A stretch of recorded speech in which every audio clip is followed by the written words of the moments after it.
આતંકી સંગઠન આઈએસ મામલે વધુ એક ચોંકાવનારો ખુલાસો થયો છે। બ્રિટિશ થિંક ટેન્કના એક અહેવાલ અનુસાર આતંકી સંગઠન આઈએસ પોતાના સભ્યોને નરભક્ષી બનાવવાની તાલીમ આપે છે।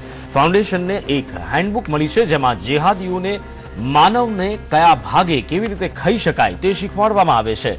આઈએસ પોતાના આતંકીઓને ગેરમુસ્લિમોનો ખાત્મો કરવા માટે પ્રેરિત કરે છે।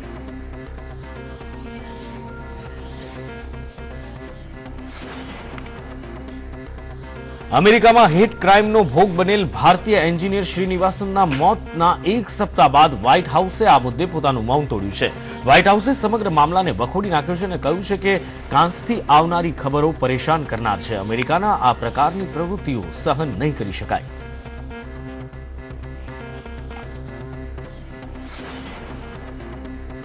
અમેરિકાના રાષ્ટ્રપતિ ડોનાલ્ડ ટ્રમ્પનું પહેલું બજેટ રાષ્ટ્રીય સુરક્ષા પર કેન્દ્રિત હશે। વ્હાઇટ હાઉસે પોતાની યોજનાઓની ઘોષણા કરતા જણાવ્યું છે કે રક્ષા ક્ષેત્રમાં $54 અરબ વૃદ્ધિ કરાશે તો બીજી બાજુ વિદેશી સહાયતા પાછળ થતા ખર્ચમાં કાપ મૂકવામાં આવશે।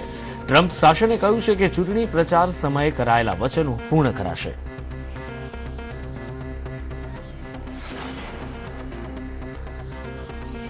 અમેરિકામાં ભારતીય એન્જિનિયરની હત્યા બાદ ટ્રમ્પના મૌન રહેવા પર પ્રશ્નો ઉભા થયા છે। હિલેરી ક્લિન્ટને ટ્રમ્પને આગળ આવીને નિવેદન આપવા કહ્યું છે। આ બધાની વચ્ચે એન્જિનિયર શ્રીનિવાસનના મૃતદેહ હૈદરાબાદ પહોંચ્યો છે। અમેરિકી રાષ્ટ્રપતિ પાસેથી જવાબની અપીલ કરતા હિલેરીએ ટ્વીટ કર્યું કે ધમકી અને નફરત પર આધારિત અપરાધોમાં વધારો થઈ રહ્યો છે।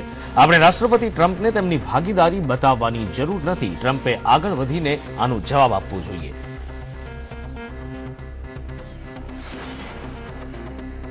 સાઉદી અરબના કિંગ સલમાન બિન અબ્દુલ અઝીઝ 9 દિવસ માટે ઇન્ડોનેશિયા જઈ રહ્યા છે। તેમના પ્રવાસમાં જબરજસ્ત તૈયારીઓના સમાચાર પણ આવી રહ્યા છે। ઇન્ડોનેશિયાઈ મીડિયા અનુસાર કિંગ સલમાન પોતાની સાથે 506 અમેરિકી ટનનો સામાન લઈ જવાના છે, જેમાં 2 મર્સિડીઝ બેન્ઝ S600 લિમુઝિન કાર અને 2 ઇલેક્ટ્રિક એલિવેટર્સનો પણ સમાવેશ થાય છે।